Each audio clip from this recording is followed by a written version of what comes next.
Hi dears, ഇന്നത്തെ വീഡിയോയിൽ നമ്മൾ പരിചയപ്പെടുന്നത് വളരെ എളുപ്പത്തിൽ നമുക്ക് വീട്ടിൽ തയ്യാറാക്കാവുന്ന ഒരു പലഹാരത്തെ പറ്റിയാണ്. പുളിപ്പിച്ച് തയ്യാറാക്കുന്ന ഒരു പലഹാരമാണിത്. ഇതുണ്ടാക്കാനായിട്ട് വളരെ എളുപ്പമാണ്. ഇതിൻ്റെ ഒരു പ്രത്യേകത, ഇതുണ്ടാക്കുന്നതിനായിട്ട് നമുക്ക് എണ്ണയുടെ ആവശ്യമില്ല. അതുപോലെ വളരെ പോഷകപ്രദമാണ്. കാശുമുടക്കില്ലാതെ തന്നെ വളരെ വേഗത്തിൽ നമുക്കിത് തയ്യാറാക്കാവുന്നതാണ്. അപ്പോൾ ഇതുണ്ടാക്കാൻ വേണ്ടിയിട്ട് നമ്മുടെ വീട്ടിൽ ബാക്കി വന്നിരിക്കുന്ന കുറച്ച് ചോറും അരമുറി തേങ്ങയും ഒരു ഗ്ലാസ് പച്ചരിയും മതിയാവും.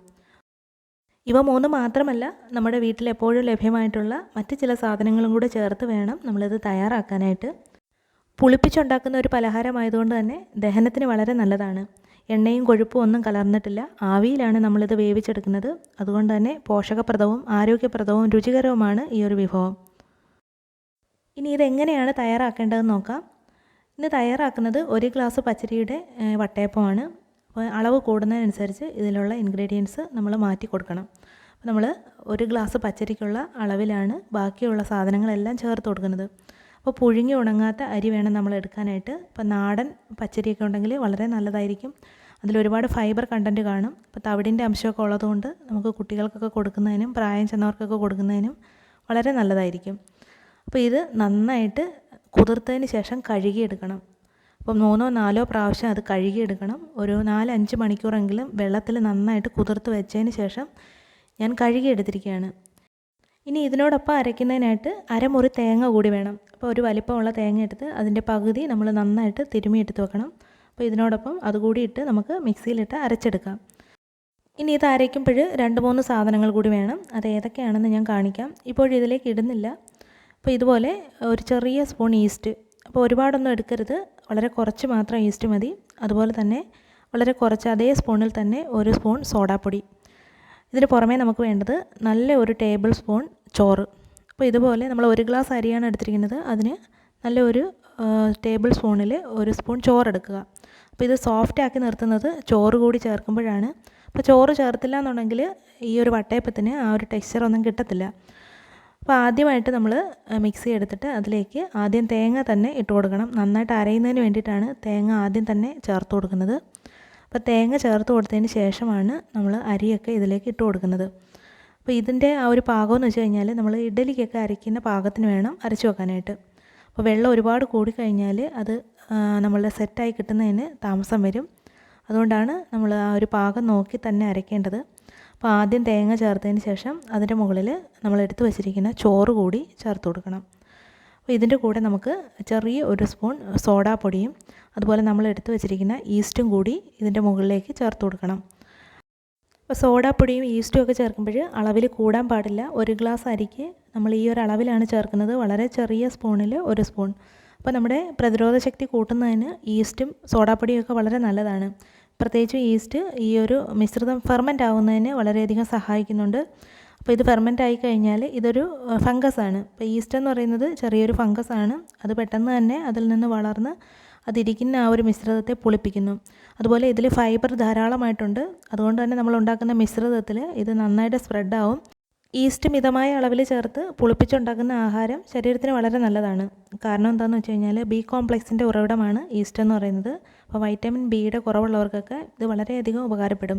പ്രത്യേകിച്ച് നമ്മൾ കഴിക്കാറുള്ള ബ്രെഡ്, വൈന്, ബിയർ, അതുപോലെ ബയോ ഫ്യൂവൽ ഉണ്ടാക്കുന്നതിന് വേണ്ടിയിട്ട്, ഇൻസുലിൻ ഉണ്ടാക്കാൻ വേണ്ടിയിട്ടൊക്കെ ഈ ഈസ്റ്റ് ഉപയോഗിക്കുന്നുണ്ട്. അപ്പോൾ ശരീരത്തിന് ഇമ്മ്യൂൺ സിസ്റ്റത്തെ ഉത്തേജിപ്പിക്കാനായിട്ട് നമുക്ക് മിതമായ തോതിൽ ഈസ്റ്റ് കഴിക്കാവുന്നതാണ്. എന്ന് കരുതി ഇത് അളവിൽ കൂടി കഴിഞ്ഞാൽ അത് പിന്നെ കഴിക്കാൻ കൊള്ളാത്ത രീതിയിലായിപ്പോകും, പുളിപ്പ് കൂടിപ്പോകും. അപ്പോൾ നമ്മളത് ശ്രദ്ധിച്ച് മാത്രമേ ആഹാരത്തിലേക്ക് ചേർക്കാൻ പാടുള്ളൂ. ഇനി ഇതിലേക്ക് മധുരത്തിനായിട്ട് പഞ്ചസാര കൂടി ചേർത്ത് കൊടുക്കുകയാണ്. അപ്പോൾ സാധാരണയായിട്ട് ഞാൻ ശർക്കരയാണ് ചേർത്ത് കൊടുക്കുന്നത്. അപ്പോൾ ശർക്കര പാനിയാക്കി അരിച്ച് ഇതിലേക്ക് ഒഴിച്ചു കൊടുക്കുകയാണ് പതിവ്. പക്ഷേ ഇപ്പോൾ എളുപ്പത്തിന് വേണ്ടിയിട്ട് പഞ്ചസാര ചേർത്ത് കൊടുക്കുകയാണ്. 5 സ്പൂൺ പഞ്ചസാരയാണ് ചേർത്ത് കൊടുക്കുന്നത്. അപ്പോൾ വളരെ കുറഞ്ഞ മധുരമാണ് ഇത് കിട്ടുന്നത്. കൂടുതൽ മധുരം വേണമെന്നുണ്ടെങ്കിൽ 6-7 സ്പൂൺ മധുരമൊക്കെ ചേർത്ത് കൊടുക്കണം. അപ്പോൾ ഞാൻ കുറച്ച് മധുരമാണ് ചേർത്തിരിക്കുന്നത്. പിന്നീട് നമുക്ക് മധുരം നോക്കിയതിന് ശേഷം വേണമെങ്കിൽ കുറച്ചുകൂടി ചേർത്ത് കൊടുക്കാം. ഇനി ഇതിന് നല്ല മണം കിട്ടുന്നതിനായിട്ട് 1-2 ഏലക്ക പൊടിച്ച് ഇതിലേക്ക് ചേർത്ത് കൊടുക്കണം.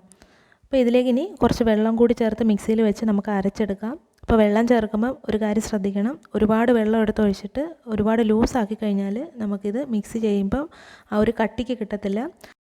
നമ്മൾ ഇഡ്ഡലി ഉണ്ടാക്കാൻ വേണ്ടിയിട്ട് അരയ്ക്കുന്ന ഒരു പാകമുണ്ട്. അപ്പോൾ ആ പാകത്തിന് വേണം അരച്ച് വെക്കാനായിട്ട്.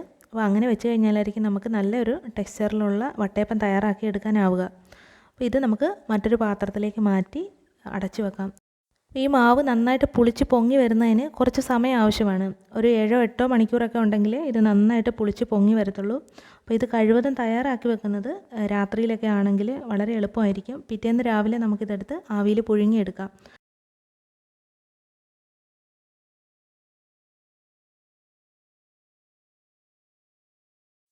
ഇപ്പോൾ ഈ മാവ് നന്നായിട്ട് പുളിച്ച് കഴിഞ്ഞു. ഇനി ഇത് നന്നായിട്ട് ഇളക്കി മിക്സ് ചെയ്ത് നമുക്ക് വേണമെങ്കിൽ മധുരമൊക്കെ ഒന്ന് നോക്കാം. മധുരം കുറവാണെങ്കിൽ അത്യാവശ്യത്തിന് മധുരം കൂടി ചേർത്ത് കൊടുത്ത് വീണ്ടും നന്നായിട്ടൊന്ന് മിക്സ് ചെയ്തതിന് ശേഷം നമുക്ക് ആവിയിൽ ഇത് പുഴുങ്ങിയെടുക്കാം.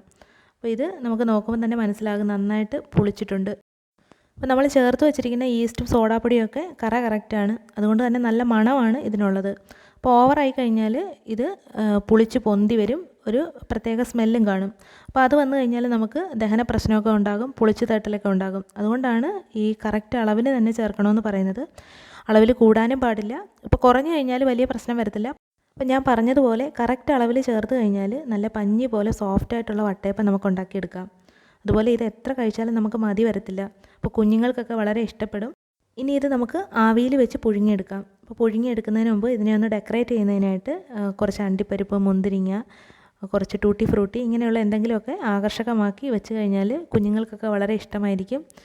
ഇനി നമുക്ക് ഒരു പരന്ന പാത്രം എടുക്കണം. നമ്മൾ ഊണ് കഴിക്കുന്ന പാത്രമൊക്കെ ആണെങ്കിൽ വളരെ നല്ലതായിട്ട് നമുക്ക് ഇത് ഉണ്ടാക്കിയെടുക്കാനാവും.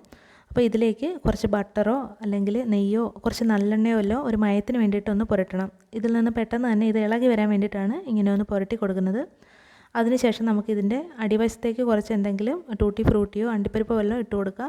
അപ്പോൾ മുകളിലും നമുക്ക് വേണമെങ്കിൽ ഒന്ന് സെറ്റായതിന് ശേഷം മുകളിലും കുറച്ച് വെച്ച് കൊടുക്കാം.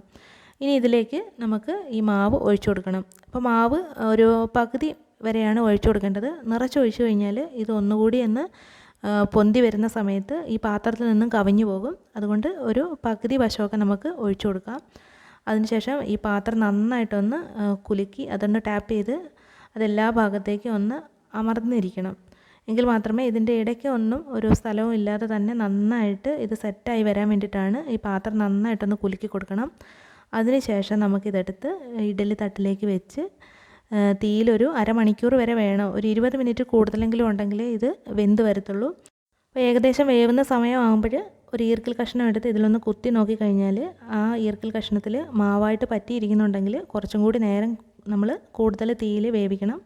അതല്ല എന്നുണ്ടെങ്കിൽ ഈർക്കിലിയിൽ പറ്റിയിട്ടില്ല എന്നുണ്ടെങ്കിൽ അത് തീ ഓഫ് ചെയ്യാവുന്നതാണ്. ഇപ്പോൾ നമ്മൾ തയ്യാറാക്കി വെച്ചിരിക്കുന്ന മാവ് ഒരു 3 വട്ടയപ്പം വരെ ഉണ്ടാക്കുന്നതിനുള്ള മാവുണ്ട്. അപ്പോൾ ഇനി നമുക്ക് മറ്റൊരു പാത്രത്തിൽ കൂടി ഇതുപോലെ വട്ടയപ്പം ഉണ്ടാക്കാം. അപ്പോൾ ആദ്യമായിട്ട് അതിൻ്റെയും അടിവശത്ത് നമ്മൾ ഇതുപോലെ ഒരു മയം പുരട്ടിയതിന് ശേഷം ഇപ്പോൾ നെയ്യ് ഉപയോഗിച്ച് കുറച്ച് മയം പുരട്ടിയതിന് ശേഷം ഇതിലേക്ക് മാവ് ഒഴിച്ചു കൊടുത്ത് നമുക്ക് ഇഡ്ഡലി തട്ടിൽ വെച്ച് വേവിച്ചെടുക്കാം. അപ്പോൾ വളരെ എളുപ്പത്തിൽ നമുക്ക് തയ്യാറാവുന്നതാണ്. അപ്പോൾ ഇത് വേവിച്ചെടുത്ത് കഴിഞ്ഞാൽ നമ്മൾ കുറച്ച് സമയം മാറ്റി വെച്ചതിന് ശേഷം വേണം ഇതിൽ നിന്ന് ഇളക്കിയെടുക്കാൻ. അപ്പോൾ ചൂടോട് കൂടി ഇതിൽ നിന്ന് ഇളക്കാനായിട്ട് നോക്കരുത്. കുറച്ച് സമയം നമ്മളതൊന്ന് മാറ്റി വെക്കണം. അതിനുശേഷം ഇത് തനിയെ ഇളകി വരും. ഇതിൻ്റെ സൈഡിൽ നമുക്കൊരു സ്പൂണോ വല്ലതും ഉപയോഗിച്ചിട്ടൊന്ന് ഇളക്കി കൊടുത്തു കഴിഞ്ഞാൽ ഇത് പെട്ടെന്ന് തന്നെ ഇളക്കി മാറും. അപ്പോൾ ഇതിലേക്ക് നമ്മൾ ഒരു പകുതിയൊക്കെ വേണം ഒഴിച്ചു കൊടുക്കാനായിട്ട്. പിന്നീട് ഇത് വികസിച്ച് ആ ഒരു പാത്രത്തിൻ്റെ മുകളിലേക്ക് ഈ മാവ് വരും. അപ്പോൾ ഇങ്ങനെയുള്ള ഷേപ്പുള്ള പാത്രങ്ങളിൽ ഇത് ഈ മാവ് കോരി ഒഴിച്ച് കഴിഞ്ഞാൽ നമുക്ക് നല്ല മനോഹരമായിട്ടുള്ള ഷേപ്പിലേക്ക് ഇത് ഉണ്ടാക്കിയെടുക്കാവുന്നതാണ്. അപ്പോൾ ഇത് നമുക്ക് ഇഡ്ഡലി തട്ടിൽ വെച്ച് വേവിച്ചെടുക്കാം. വെള്ളം പെട്ടെന്ന് വറ്റി പോകാതിരിക്കാൻ വേണ്ടിയിട്ട് ഇഡ്ഡലി പാത്രത്തിൽ കുറച്ച് കൂടുതൽ വെള്ളം എടുത്ത് വെച്ചിട്ട് വേണം നമ്മൾ ഇതിലേക്ക് ഈ ആവിയിൽ പുഴുങ്ങുന്ന സാധനങ്ങളൊക്കെ വെച്ച് കൊടുക്കാനായിട്ട്. അപ്പോൾ ഇതുപോലെ നമുക്ക് ഇതിനുള്ളിലേക്ക് വെച്ച് ആവിയിൽ പുഴുങ്ങിയെടുക്കാം. അപ്പോൾ ഇതിൽ ആവശ്യാനുസരണം അണ്ടിപ്പരിപ്പ്, മുന്തിരിങ്ങ ഇതൊക്കെ ചേർത്തിട്ട് നമുക്കിത് പുഴുങ്ങിയെടുക്കാം. അപ്പോൾ ഇതുപോലെ നിങ്ങളിത് തയ്യാറാക്കി നോക്കുക. വളരെ രുചികരമായിട്ടുള്ള ഒരു വട്ടയപ്പമാണ് നമുക്ക് കിട്ടുന്നത്. ഇതുണ്ടാക്കുമ്പോൾ ശ്രദ്ധിക്കാനുള്ള കാര്യങ്ങൾ ദോശമാവിൻ്റെയോ ഇഡ്ഡലി മാവിൻ്റെയോ ഒക്കെ പരുവത്തിന് വേണം അരച്ചെടുക്കാനായിട്ട്. അരച്ചെടുത്ത മാവ് 5 മണിക്കൂറെങ്കിലും പൊങ്ങി വരാനായിട്ട് മാറ്റി വെക്കണം. അതുപോലെ ഇഡ്ഡലി പാത്രത്തിൽ 10 മിനിറ്റ് മുമ്പേ വെള്ളം നന്നായിട്ട് തിളപ്പിച്ചിടണം. ആ തട്ടിലേക്ക് വേണം നമ്മൾ ഈ തയ്യാറാക്കി വെച്ചിരിക്കുന്ന മിശ്രിതം നന്നായിട്ട് ആവി കയറ്റി എടുക്കേണ്ടത്. അതുപോലെ വട്ടയപ്പം നല്ല വെള്ള നിറത്തിൽ കിട്ടുന്നതിന് വേണ്ടിയിട്ട് തേങ്ങയുടെ വെളുത്ത ഭാഗം മാത്രം തിരുമ്മി ചേർക്കണം. അതുപോലെ വെള്ള ചോറ് തന്നെ ചേർത്ത് കഴിഞ്ഞാലും നല്ല വെളുത്ത നിറത്തിൽ തന്നെ വട്ടയപ്പം ഉണ്ടാക്കിയെടുക്കാവുന്നതാണ്. അപ്പോൾ ഇന്നത്തെ വീഡിയോ ഞാൻ വൈൻഡപ്പ് ചെയ്യാണ്. ഇന്നത്തെ വീഡിയോ ഇഷ്ടമായിട്ടുണ്ടെങ്കിൽ തീർച്ചയായിട്ടും ലൈക്ക് ചെയ്യണം. അതുപോലെ നിങ്ങൾ ആദ്യമായിട്ടാണ് ചാനൽ കാണുന്നതെങ്കിൽ ദയവായിട്ട് ചാനൽ ഒന്ന് സബ്സ്ക്രൈബ് ചെയ്യുക. അപ്പോൾ നമുക്ക് അടുത്ത വീഡിയോയിലൂടെ വീണ്ടും കാണാം. ബൈ.